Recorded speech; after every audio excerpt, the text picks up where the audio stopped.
Iya, Bu. Tadi Ibu mendengar laporan dari guru piket, katanya kamu sering terlambat. Iya, Bu. Kenapa? Kesiangan, Bu, saya. Sudah berapa kali kamu terlambat? 5 kali, Bu. Sering terlambat itu sesuatu kesalahan, bukan? Iya, Bu. Baik. Dan berbuat kesalahan itu manusiawi. Setiap orang pasti pernah melakukan kesalahan. Sekarang kamu belajar dari kesalahan itu dan untuk mencoba memperbaikinya ya. Baik, Bu. Kita cari solusinya bersama ya. Iya, Bu. Kamu sering datang terlambat, pasti ada alasannya kan? Iya, Bu. Apa alasannya, Nak? Saya sering main HP sampai tengah malam, terus saya jadi kurang tidur dan kesiangan, jadi terlambat ke sekolah. Oh, jadi itu penyebabnya. Iya, Bu. Kamu tahu keyakinan kelas yang sudah kita sepakati? Tahu, Bu. Kalau datang terlambat ke sekolah sesuai dengan keyakinan kelas kita kan, Iya, Bu.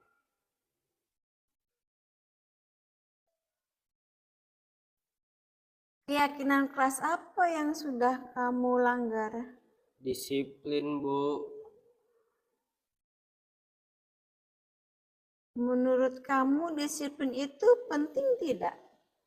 Penting, Bu, mengajarkan saya menghargai waktu dan supaya bisa lebih tepat waktu.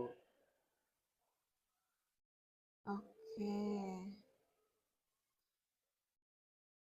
Menghargai waktu itu penting dan sangat bermanfaat untuk kita. Seperti menghargai lingkungan sekitar. Tugas kita jadi tidak menumpuk karena kita disiplin. Ya kan? Iya, Bu. Dan kita juga bisa melatih rasa kepedulian kita.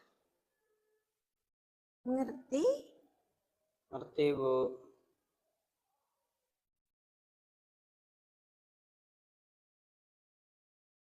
Apakah kamu menyesal dengan kejadian seperti ini? Saya menyesal, Bu. Lalu, Saya minta maaf. Saya sudah sering terlambat. Saya tidak akan mengulanginya lagi.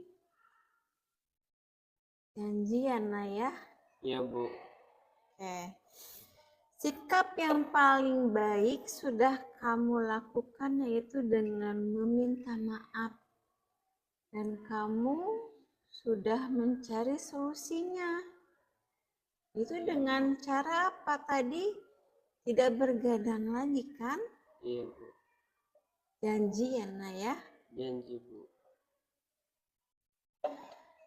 Baik, kamu sudah menemukan solusinya. Dan ibu akan bekerja sama dengan orang tua kamu, berkomunikasi, supaya memantau kamu kegiatan kamu di rumah ya, Nak ya. Iya, Bu.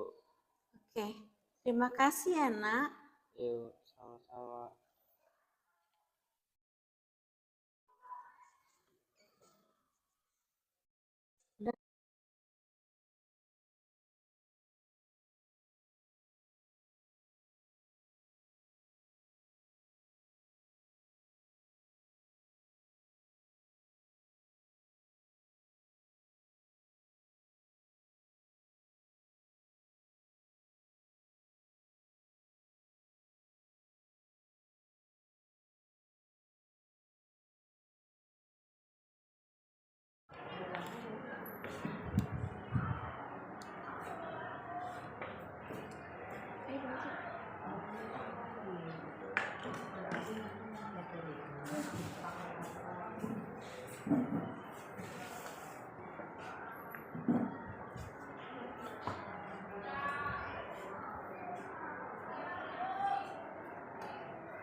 Waalaikumsalam warahmatullahi wabarakatuh.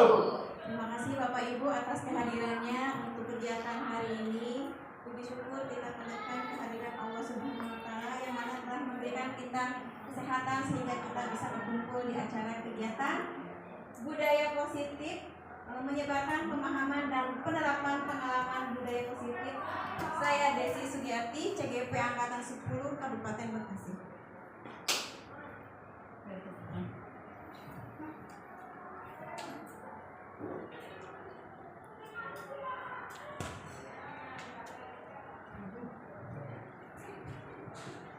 Di sini ada latar belakang karakter anak-anak kita saat ini, baik di sekolah maupun di lingkungan sekitar, benar-benar jauh dari nilai-nilai kebajikan yang diharapkan ya. Padahal sekolah sudah menerapkan budaya positif, namun belum maksimal dan masih perlu dibenahi karena tidak sesuai dengan kebutuhan murid pada umumnya. Pada abad 21 ini, pengaruh budaya luar dan lingkungan sangat berpengaruh merusak karakter generasi masa depan anak-anak kita. Guru memiliki peranan penting dalam merancang sebuah strategi yang efektif dan berpihak pada murid untuk mewujudkan arah dan tujuan pendidikan agar murid tidak salah arah. Menurut saya, penerapan disiplin positif merupakan unsur utama dalam pencapaian tujuan pendidikan merdeka belajar, karena menerapkan disiplin positif dapat mendorong tumbuhnya karakter yang lebih kuat pada murid sesuai dengan profil pelajar Pancasila. Dari pemahaman saya yang tadi, budaya positif di sekolah ini sudah berjalan, akan tetapi kita inginkan budaya positif yang ada saat ini lebih maksimal lagi dijalankan. Seperti itu Bapak Ibu? Ya. Ya Bu.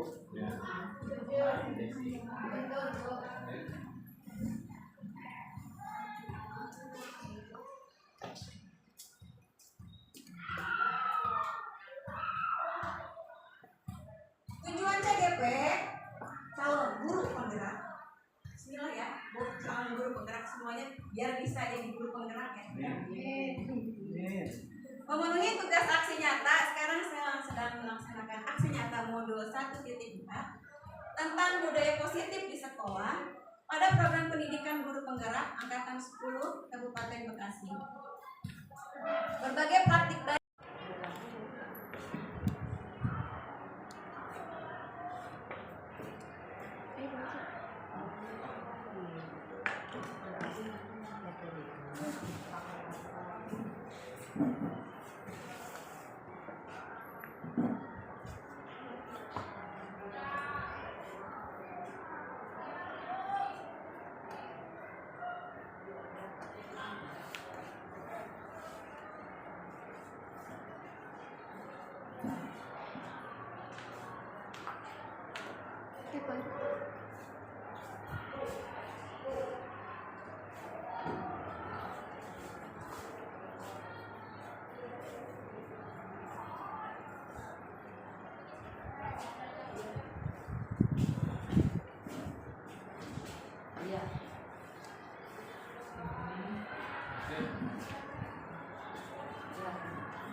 Ibu atas kehadirannya untuk kegiatan hari ini. Puji syukur kita panjatkan kehadiran Allah Subhanahu wa Ta'ala yang mana telah memberikan kita kesehatan sehingga kita bisa berkumpul di acara kegiatan budaya positif, menyebarkan pemahaman dan penerapan pengalaman budaya positif. Saya Desi Sugiyarti, CGP Angkatan 10 Kabupaten Bekasi.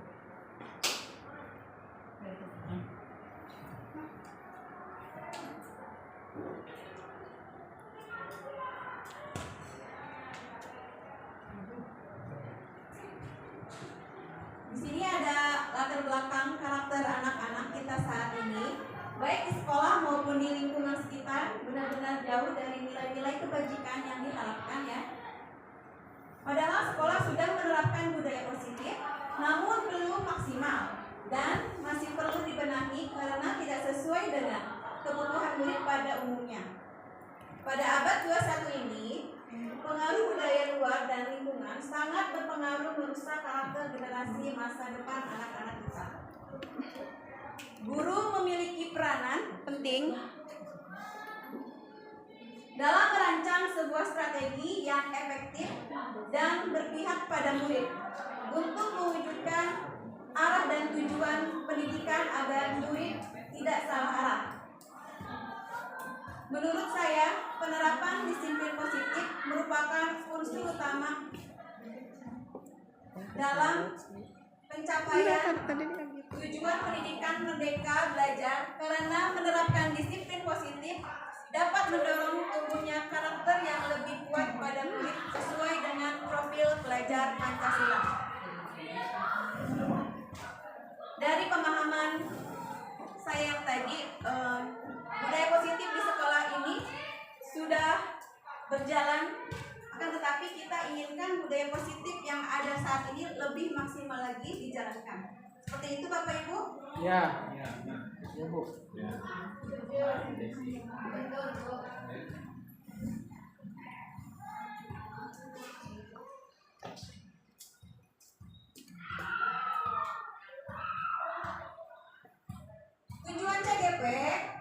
calon guru penggerak.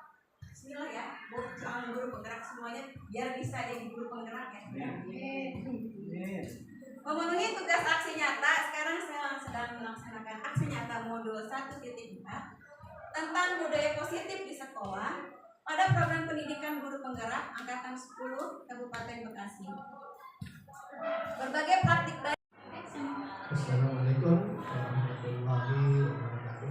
Waalaikumsalam warahmatullahi wabarakatuh. Alhamdulillah wa syukurillah ala ni'matillah. Wassalatu wassalamu ala rasulillah. Amma ba'd. Yang saya hormati Bapak Ibu guru dan khususnya Ibu Desi Sugiyarti sebagai peserta CGP calon guru penggerak, yang mudah-mudahan dalam beberapa minggu lagi bisa jadi guru penggerak, benar-benar penggerak ya, yang bisa menggerakkan semua personil di sekolah, dari mulai guru, ya, teman-teman sejarah ya, maupun tenaga administrasi. Ya, karena ini adalah salah satu program dari pemerintah sebagainya. Nah,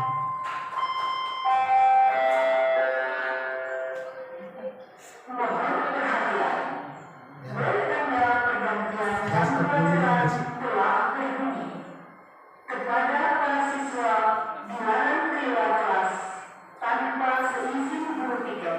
Terima kasih. sesuai temanya, yakni diseminasi penyebaran pemahaman dan penerapan budaya positif. Jadi ini adalah salah satu tugas dari calon guru penggerak, ya, harus bisa menyebarkan pemahaman dan penerapan budaya positif. Yang namanya menyebarkan, syarat utamanya apa bagi si penyebar? Syarat utamanya bagi si penyebar adalah yang punya. mau menyebarkan gimana kalau nggak punya? Ya, saya menyebarkan benih yang nggak punya. Nah ini budaya positifnya harus punya, ya. Itu mungkin nanti ya Bu Desi akan menyebarkan, memberikan apa yang dipunyai, ya. Hasil kemarin digodok di pendidikan calon guru penggerak, atau bahasa tepatnya sih diistilahkan populernya di sana Bu Desi, pelatihan, ya, pelatihan calon guru penggerak, dapat apa saja, kemudian juga apa yang ada di dalam isi kepalanya Bu Desi, ya, itu akan ditumpahkan, ya, akan disebarkan ke kita para guru, kemudian juga staf administrasi, ya. Sehingga budaya positif tidak dimiliki sendiri, ya. Istilahnya kita itu tidak boleh punya ilmu, itu tidak boleh diucap sendiri, nggak mau diberikan ke yang lain, biarin orang lain yang ngerti, buat sendiri yang ngerti, jangan, ya. Itu bukan maunya ilmu digituin. Ilmu itu kalau tidak diberikan akan hilang, ya. Itu berbeda dengan materi. Materi diberikan hilang, tapi kalau memberinya dengan ilmu juga nggak hilang. Ya, kalau materinya diberikannya tidak dengan ilmu, ya hilang, ya. Jadi sifat ilmu itu diberikan malah akan tambah, ya. Tuh. Nah ini kita berharap, ya, saya sebagai kepala sekolah sangat berharap para calon guru penggerak itu, sebagai Bu Desi ada yang sudah jadi, ada yang sama-sama calon juga. Bu Desi ini masuk angkatan berapa? Angkatan 10, ya. Tuh. Jadi ada calon guru penggerak juga. Kita betul berarti angkatan 10 ini ada 2, ya. 11 nanti dicaci, mudah-mudahan ya lulus, dan kemudian juga berikutnya yang lain, ya. Misalnya Bu Pepi, Bu Titi, kemudian Bu Arif, Enis, Pak Sumri. Iya, namanya penggerak ya harus banyak lah, bagus. Kalau guru banyak, ada 40-an lebih, penggeraknya cuma 4, ya berat, punya ekstra tenaga. 1, ya bagusnya sih berbanding 4. Kalau 1 berbanding 10, ya berat, ya. Ya. Di samping memang mampu menggerakkan komunitas di sini, teman-teman sejawat di sini juga yang baik, ya. Jadi yang disebarkan itu baik pemahamannya maupun actionnya, ya. Actionnya itu yang disebut budaya positif, ya, budaya baik. Saya kira saya tidak akan berbicara terlalu panjang, ya.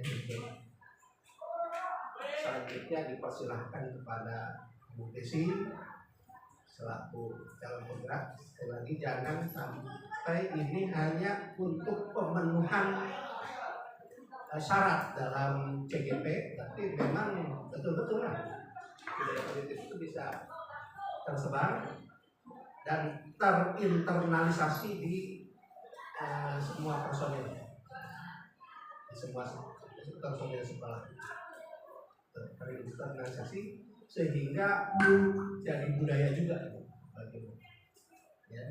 Budaya positif ini sudah dimiliki oleh guru dan anak-anak juga, ya. Anak-anak betul.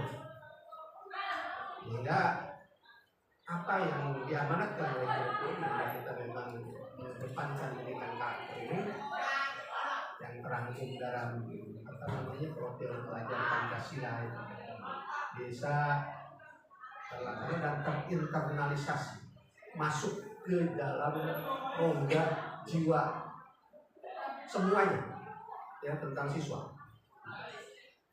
Jadi tidak hanya sekedar pengetahuan sekarang banyak di Google ya, tapi untuk pembinaan karakter sulit digantikan oleh mesin, tapi adalah kita mulai dari kita dulu. Ya, benar ya. Terima kasih atas perhatiannya, mohon maaf ya. Lagi tetap semangat Bu Desi, silahkan lanjutkan ya. Assalamualaikum warahmatullahi wabarakatuh. Sudah? Belum dikat ya? Lanjut aja. Kap. Dah. Dah. Ya. Berhenti udah. Oh, udah selesai. Udah. Saya boleh keluar kan? Boleh. Bisa diklik. Ya lah. Budaya positif di sekolah.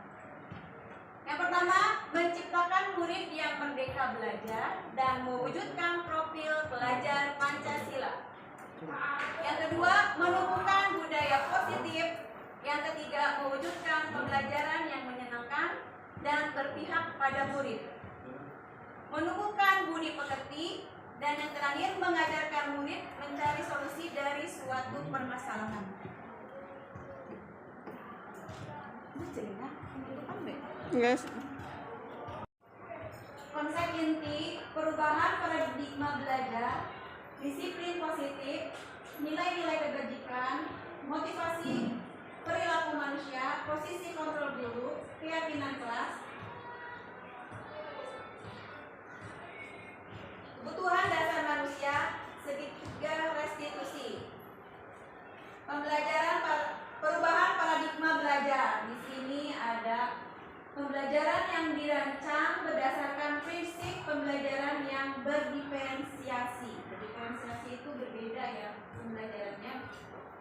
Sehingga para peserta didik belajar sesuai dengan kebutuhan berdasarkan tahap perkembangan sesuai teori psikologi modern untuk mewujudkan profil pelajar Pancasila. Di sini ada gambar profil pelajar Pancasila, yang mana kita udah tahu ya. Yang pertama yaitu beriman bertakwa kepada Tuhan Yang Maha Esa dan berakhlak mulia. Yang kedua berkebinekaan global, bergotong royong, kreatif, bernalar kritis dan mandiri.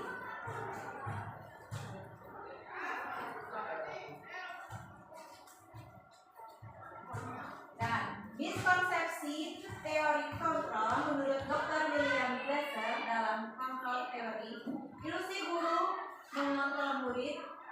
Semua perilaku memiliki tujuan, bahkan ada perilaku yang tidak disukai. Ilusi bahwa semua penguatan positif, efektif, dan bermanfaat, usaha dalam mempengaruhi murid melalui penguatan positif atau bujukan, rayuan, penghargaan, reward. Ilusi bahwa orang dewasa memiliki hak untuk memaksa. Orang dewasa percaya bahwa mereka memiliki tanggung jawab terhadap muridnya. Paksaan tidak akan efektif dalam jangka waktu panjang dan kerendahan hubungan akan terbentuk bahkan adanya permusuhan. Di sini ada gambar ilusi bahwa kritik dan membuat rasa bersalah mampu menguatkan karakter, mengontrol murid dengan kritikan dan membuat rasa bersalah menuju murid pada identitas data. Di sini dijelaskan bahwa dengan paksaan itu tidak akan efektif untuk murid merasa bersalah, tapi akan kritik dan membuat rasa bersalah mampu menguatkan karakter dengan cara mengontrol murid dengan kritikan dan membuat rasa bersalah menuju murid pada identitas.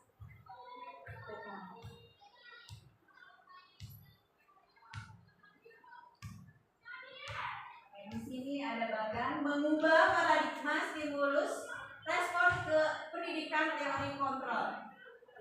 Di sini ada stimulus respon dan teori kontrol. Realitas kebutuhan berbeda. Semua orang melihat hal yang sama. Teori kontrolnya, setiap orang memiliki gambaran berbeda. Stimulus respon, kita mencoba mengubah orang agar berpandangan sama dengan kita. Kita berusaha memahami pandangan orang lain tentang dunia. Perilaku buruk dilihat sebagai suatu kesalahan.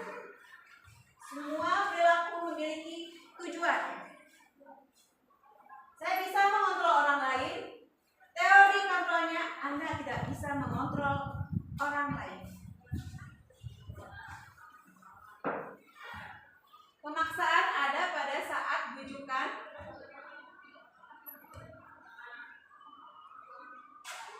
Kolaborasi dan konsensus menciptakan pilihan-pilihan baru, model berpikir menang atau kalah, model berpikir menang atau menang. Lanjut. Di sini ada disiplin positif ya Bapak Ibu. Disiplin positif berasal dari kata disiplin, artinya belajar. Disiplin mengacu pada disiplin diri yang memiliki tanggung jawab terhadap apa yang dilakukan berdasarkan nilai-nilai yang diyakini. Disiplin positif salah satu cara penerapan disiplin yang bertujuan untuk menumbuhkan kesadaran serta memberdayakan peserta didik tanpa imbalan, penghargaan, ancaman atau hukuman. Oke, di sini saya akan menekankan dalam pembelajaran kita biasanya suka diadakan reward atau tindakan pada anak, lalu ada ancaman. Nah, di sini kita akan menekankan di sini kita tidak boleh ya. Jadi tidak ada ancaman, tidak ada reward. Lalu bagaimana? Sebagai pendidik, tujuan kita adalah mewujudkan peserta didik yang memiliki disiplin diri sehingga mereka berperilaku sesuai dengan nilai-nilai kebajikan universal dan memiliki motivasi intrinsik dalam perubahan perilaku ke arah yang lebih baik.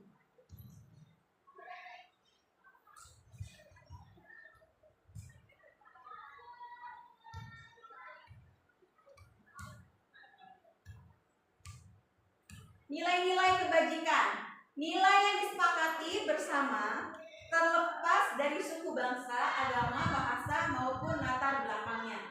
Contoh nilai-nilai kebajikan dari institusi atau organisasi. Di sini ada beberapa contoh ya Bapak Ibu. Kita bisa lihat. Di sini ada profil pelajar Pancasila yang mana kita sudah menerapkan profil pelajar Pancasila di sekolah kita, yang mana proyek biasa dilaksanakan pada hari Kamis. Pembiasaan kegiatan positif pun sudah kita laksanakan di sekolah kita ini, yaitu beriman dan bertakwa. Ini poin pertama ya, beriman dan bertakwa kepada Tuhan Yang Maha Esa dan berakhlak mulia, berkebinekaan global, gotong royong, mandiri, kreatif dan bernalar kritis. Lalu Ivo Primary Years Program PYP, yaitu toleransi rasa hormat, integritas, mandiri, menghargai, antusias, empati, keinginan tahuan, kreativitas, kerjasama, percaya diri, dan komitmen. Dan yang terakhir, keterampilan hidup.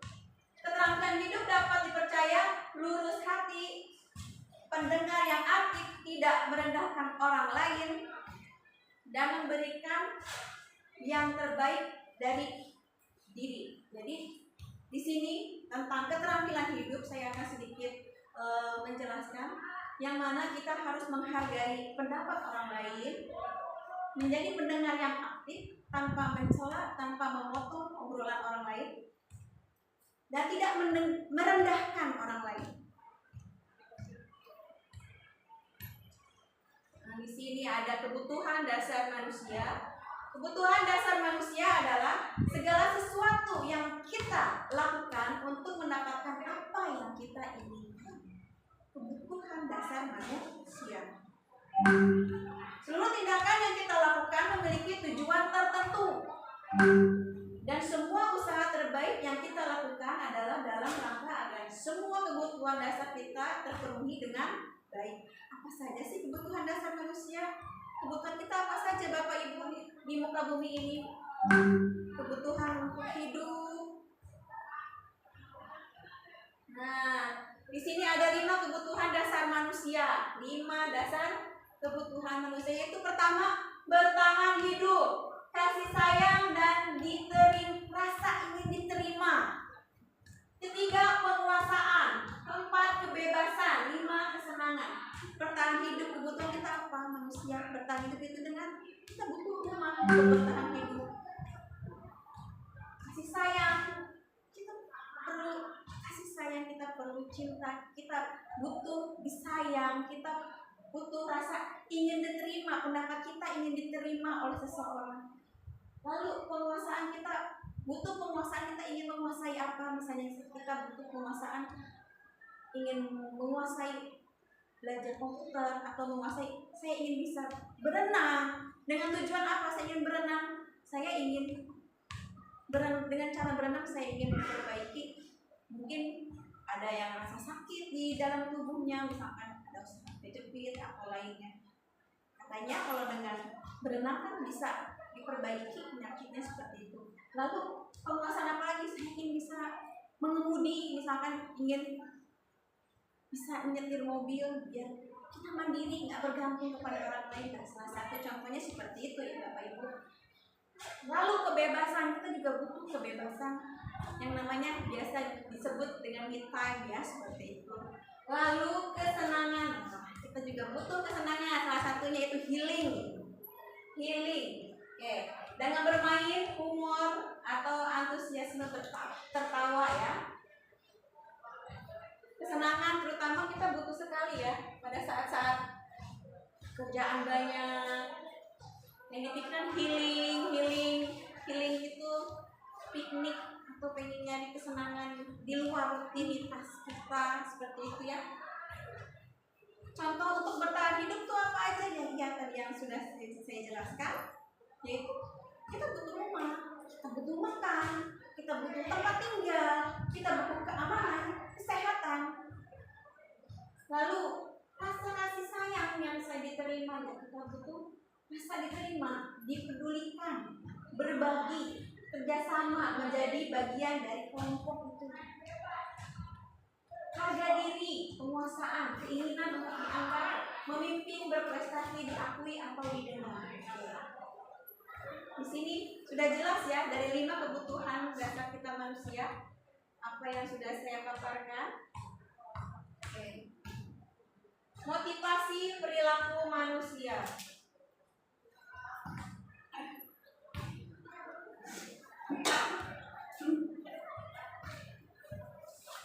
Di sini ada motivasi intrinsik, motivasi ekstrinsik, dan menghargai diri dengan nilai-nilai mereka percaya, mendapatkan imbalan atau penghargaan. Motivasi ekstrinsik yaitu menghindari ketidaknyamanan atau hukuman.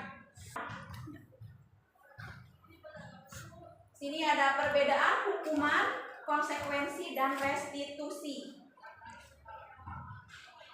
Yang mana saya akan definisikan hukuman. Hukuman tidak terencana atau tiba-tiba ya Bu. Murid tidak mengetahui apa yang akan terjadi. Bersifat satu arah atau tidak dilibatkan dalam membuat aturan.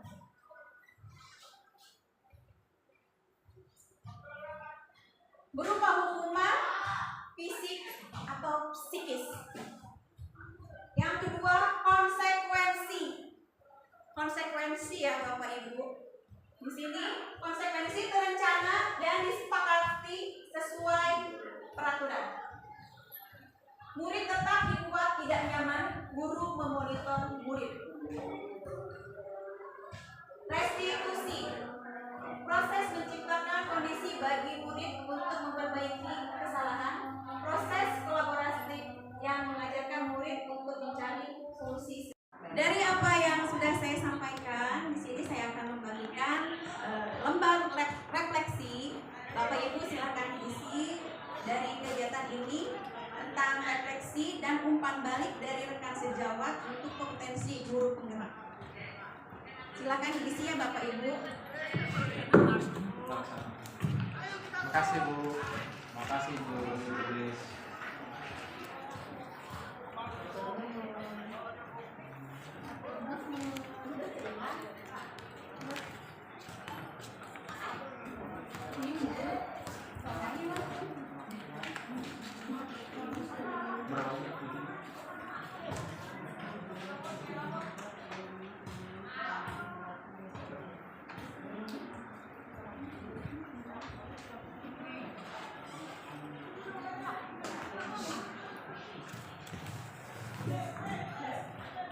Demikian pemaparan tentang budaya positif apa yang sudah kita pahami hari ini, semoga bermanfaat untuk kita semua. Saya ucapkan terima kasih untuk semuanya. Assalamualaikum warahmatullahi wabarakatuh.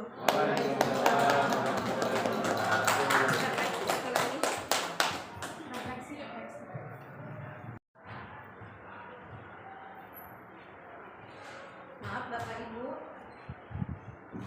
tadi kita jeda dulu ya, ajan dulu. Alhamdulillah kita bisa kumpul lagi setelah sholat dulu. Saya akan lanjutkan kembali tentang budaya positif. Di sini tadi terakhir saya menjelaskan tentang konsekuensi. Lalu di sini saya juga akan menjelaskan restitusi.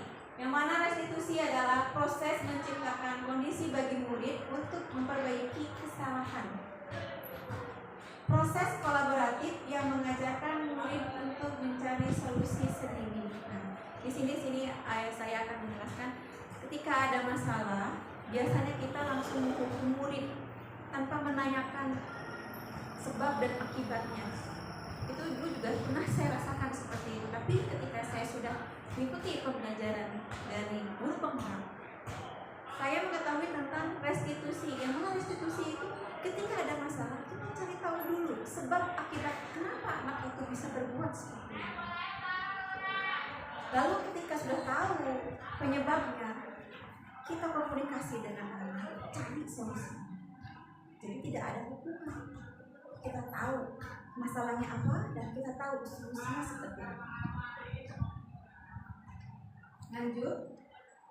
Di sini ada 5 posisi kontrol guru ya. 5 posisi kontrol guru. Pertama yaitu penghukum. Aturan dibuat guru, nada suara tinggi, melotot. Itu biasa kita laksanakan di dalam kelas ya Bapak Ibu. Jangan lagi seperti itu ya. Kita bisa melotot, menghardik dan lain-lain. Murid marah, mendendam, lebih agresif. Dampak akibat dari kita marah ke anak itu, jadi murid itu dendam, agresif. Gimana solusinya? Itu yang tadi saya bilang, restitusi.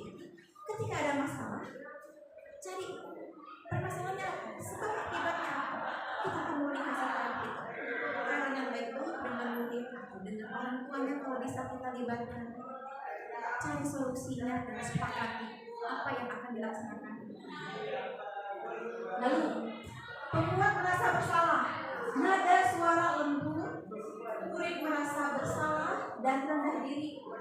Yang tadinya penghukum kita ganti menjadi pembuat merasa bersalah.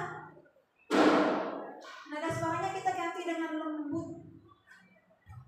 Murid merasa bersalah dan murid merasa rendah diri karena sudah melakukan kesalahan.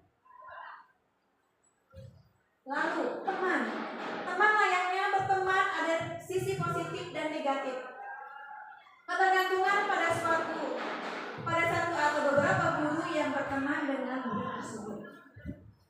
Lalu pemantau. Nah, di sini ada pemantau. Memantau mengawasi bertindak sesuai peraturan sesuai dengan memisahkan hubungan pribadi, memberikan sanksi atau konsekuensi secara tegas dan formal, memberikan rasa tidak nyaman untuk murid. Nah, di sini ada posisi manajer, Bapak Ibu, manajer. atau pengelola ya, manajer, berkolaborasi dengan murid dalam menyelesaikan masalah. Cari tahu penyebabnya apa. Jangan langsung ujuk-ujuk dihukum anak murid itu. Nah, kayak gini menyelesaikan masalah dengan penerapan posisi seorang teman dan pemantau. Murid bertanggung jawab, sadar dan yakin akan nilai muncul dari permasalahannya sendiri. Nanti dia akan sadar sendiri, oh apa yang sudah saya lakukan itu salah, kata murid itu. Dengan cara restitusi tadi, gimana caranya Bu? Ya mungkin harus lebih ekstra sabarnya kita sebagai guru. Kita pantau masalahnya apa, sebab apanya, dia kenapa bisa begitu. Lalu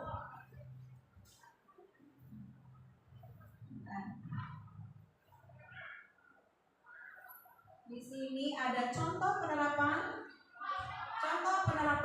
5 posisi kontrol guru. Siswa tidak memakai atribut lengkap saat upacara bendera. Nah, di sini kesalahannya siswa tidak lengkap memakai atribut upacara bendera. Hormat pada bendera selama 1 jam hukumannya. Lalu berapa kali ibu bapak harus memberitahu kamu kalau kamu selalu mengecewakan saja? Di sini biasanya kita anak melakukan kesalahan langsung kita hukum. Nah, di sini kita cari solusinya seperti apa. Untuk menghukum, membuat merasa bersalah. Nah, si penghukum pasti ketika anak melakukan kesalahan dengan tadi contohnya tidak memakai atribut, si penghukum pasti langsung memberikan hukuman kepada murid itu melalui hormat pada bendera 1 jam. Tapi kalau si pembuat merasa bersalah, si gurunya menjadikan si anak merasa bersalah itu dengan cara gimana? Seperti ini.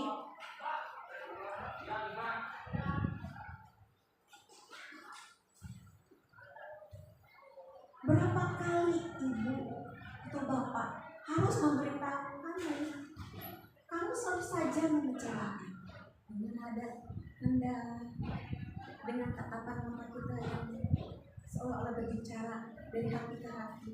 Insya Allah bapak nanti anak kita akan merasa bersalah.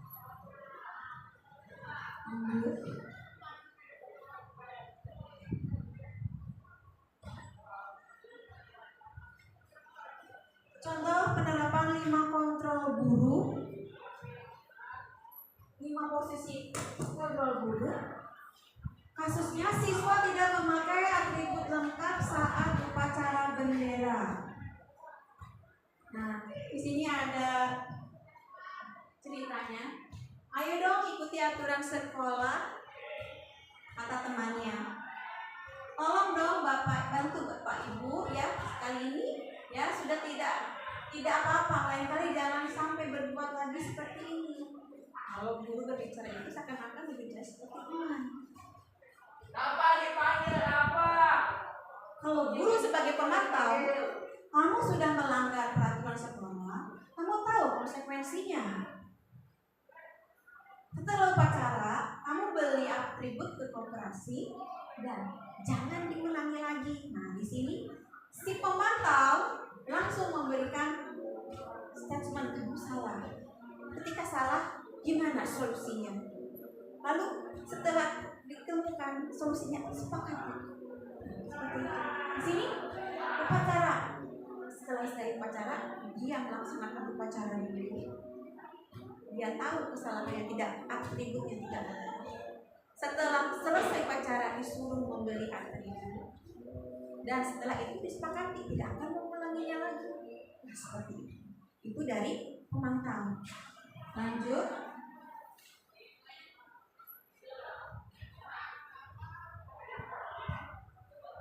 Contoh penerapan 5 posisi kontrol guru. Kasusnya siswa tidak memakai atribut lengkap saat upacara bendera. Apakah kamu tahu kesalahanmu? Pertama yang tanya, apakah kamu tahu kesalahanmu? Mungkin adanya yang rendah ya Bapak Ibu, kamu tahu kesalahan kamu. Anak juga langsung kabur. Kamu tahu kesalahan kamu? Kira-kira bagaimana kamu memperbaiki kesalahan kamu? Nanti anak akan lalu sendiri kok Bapak Ibu, insya Allah ya. Dia akan merasa bersalah karena dia nggak memakai atribut sekolah dengan lengkap. Nah, posisi kontrol apa aku? Nah, kita ini Bapak Ibu sebagai posisi apa nih Bapak Ibu selama ini? Manajer kah? Pemantau kah? Yuk kita lihat bareng-bareng ya. Posisi kontrol apakah aku? Saya kecewa sekali dengan kamu. Kamu tidak pernah melakukannya. Kamu tidak mendapatkan nilai jika tidak mengerjakan tugas. Apa rencana kamu untuk menyelesaikan masalah ini? Atau ayo lakukan demi Bapak Ibu ya. Biasanya yang mana nih Bapak Ibu? Bapak Ibu biasanya, kamu kalau nggak ngerjain tugas, kamu dapat nilainya di mana? Seperti itu. Saya juga dulu sama seperti itu ya Bapak Ibu. Tapi saya pelan-pelan setelah mempelajari CGP ini, saya pelan-pelan merubah cara mengajar saya. Nah yang bagus ini apa rencanamu untuk menyelesaikan masalah ini? Jadi dia kan tahu, dia masalahnya punya masalah gitu. Biar dia cari solusinya sesuai dengan keyakinan kelas. Jika dia melanggar keyakinan kelas, berarti dia tahu konsekuensinya seperti itu. Bapak Ibu yang mana nih posisinya? Ada di mana nih? Ayo lakukan demi Bapak Ibu kah atau yang mana? Ya kita sekarang introspeksi diri dari cara mengajar kita seperti itu ya Bapak Ibu. Nah di sini ada keyakinan kelas. Mengapa keyakinan kelas bukan peraturan kelas? Kenapa ya? Kenapa harus keyakinan kelas, tidak peraturan kelas? Suatu keyakinan akan lebih memotivasi. Keyakinan lebih memotivasi murid dari dalam dirinya sendiri agar dapat mewujudkan nilai-nilai yang mereka percayai. Perlu kita tegaskan di sini ya. Keyakinan kelas bukan peraturan kelas. Suatu keyakinan akan lebih memotivasi murid dari dalam dirinya sendiri agar dapat mewujudkan nilai-nilai yang mereka percayai. Seperti itu.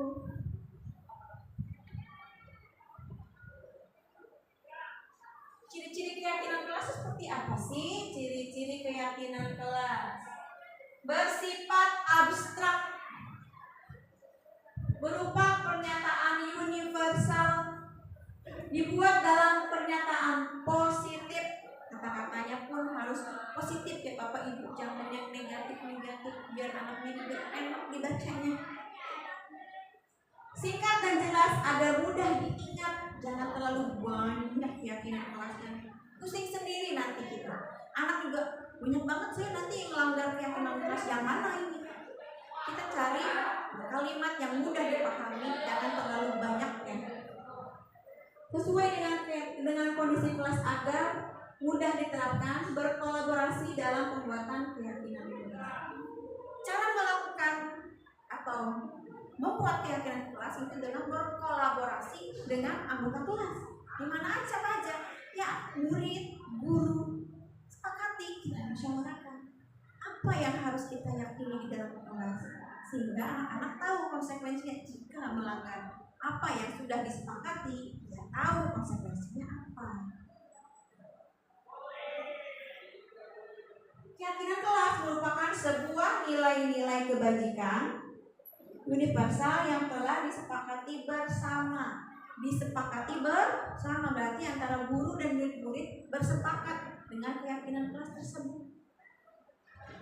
Nah, dari kesepakatan itu dia nanti tahu, oh dulu saya sepakat dengan keyakinan kelas itu, tapi saya melanggar. Nah, tahu dia konsekuensinya seperti apa nanti. Jadi anak ketika melakukan kesalahan dia tahu, oh saya merasa bersalah dan tahu solusinya bagaimana dan tahu konsekuensinya. Itu dari keyakinan kelas.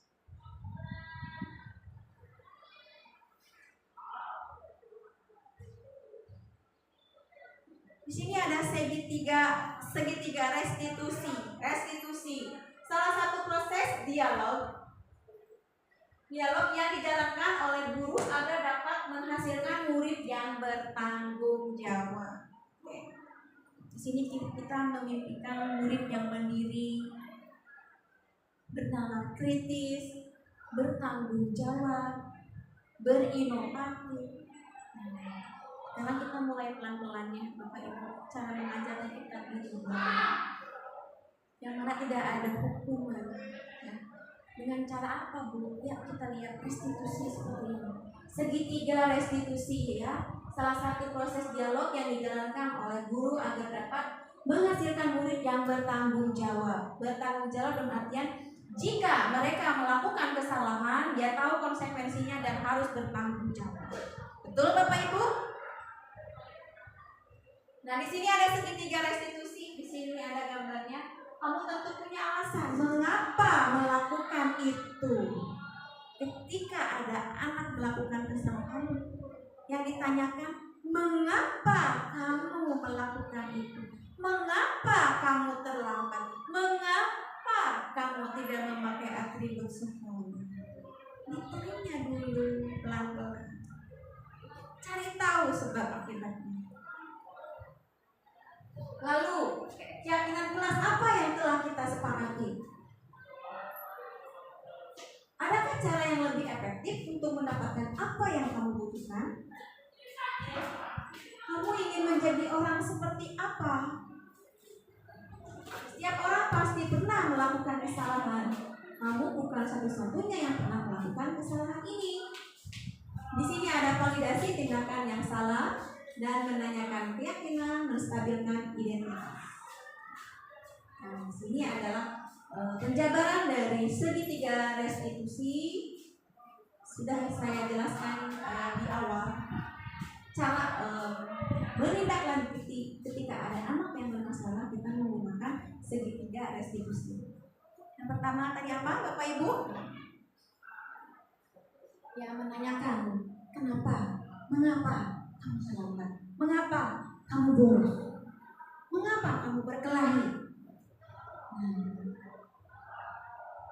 Cari tahu sebab akibatnya apa. Lalu Bapak Ibu menegaskan, jika kamu bolos atau jika kamu tidak memakai atribut, berarti kamu sudah melanggar keyakinan kelas. Lalu tanyakan kepada muridnya, keyakinan kelas apa yang kamu langgar? Setelah itu, kamu ingin menjadi orang seperti apa? Misalkan cita-citanya apa? Jadi kalau misalkan saya ingin cita-citanya jadi dokter, harus disiplin.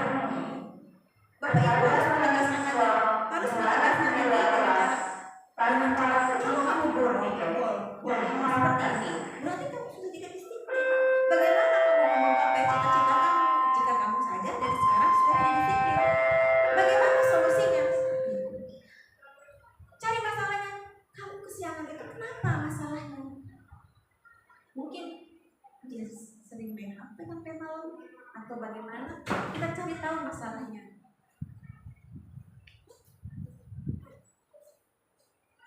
Lalu kita lanjut ke di sini ada contoh penerapan segitiga restitusi. Di sini ada anak murid ya. Saya sedang melakukan segitiga restitusi, mewujudkan murid yang mampu bertanggung jawab, meyakini nilai-nilai kebajikan serta dapat mencari solusi dari permasalahan sendiri. Ketika ada anak yang bermasalah, yang tadi sudah saya jabarkan, jadi cari tahu dulu permasalahannya apa. Jangan langsung dihukum tanpa tahu sebab akibatnya. Lalu ketika sudah tahu permasalahannya, kita yakinkan dia melanggar keyakinan kelas atau tidak. Setelah dia tahu melanggar keyakinan kelas yang mana yang kamu langgar? Lalu bagaimana caranya untuk mencari solusi permasalahan ini? Ketika sudah selesai mencari solusinya, lalu kita melakukan kesepakatan dengan murid tersebut. Intinya komunikasi ya Bapak Ibu antara murid dan orang tua, seperti itu. Lanjut. Nah, Nah, di sini ada kasus Farhan yang tadi fotonya ya, praktik segitiga restitusi. Farhan tidak mengerjakan tugas bahasa Indonesia yang diberikan oleh Pak Reja. Dia malah malas-malasan di kelas dan akhirnya ketiduran sampai pulang sekolah dan tidak mengumpulkan tugas sesuai dengan instruksi dari Pak Reja. Refleksi pembelajarannya, apakah hal yang penting atau menarik bagi Bapak atau Ibu dalam pemaparan materi diseminasi tentang budaya positif yang telah disampaikan? Apakah hanya penting untuk ditarik bagi Bapak Ibu dalam pemaparan materi diseminasi tentang budaya positif yang telah disampaikan? Yang kedua, ide apa yang akan dilaksanakan oleh Bapak Ibu setelah mempelajari materi ini? Bagaimana perasaan Bapak Ibu setelah mengikuti seminar diseminasi budaya positif yang disampaikan oleh CGP? Nanti lembar refleksinya saya bagikan ya Bapak Ibu dan silakan diisi. Di sini ada pembelajaran yang dapat diambil. Budaya positif merupakan nilai-nilai keyakinan, kebiasaan-kebiasaan di sekolah yang berpihak pada murid agar murid dapat berkembang menjadi murid yang kritis, penuh hormat dan bertanggung jawab. Nah, terakhir kita penutup. Dalam penerapan program disiplin positif, hendaknya guru memiliki standar kepribadian profesional dan sosial yang baik, di mana guru mampu merefleksi dirinya dalam posisi kontrol saat ini. Bagaimana perjalanan dirinya sebagai among atau manajer yang menuntun murid-muridnya menjadi insan yang mandiri, merdeka dan bertanggung jawab. Oke, akhir kata saya ucapkan terima kasih.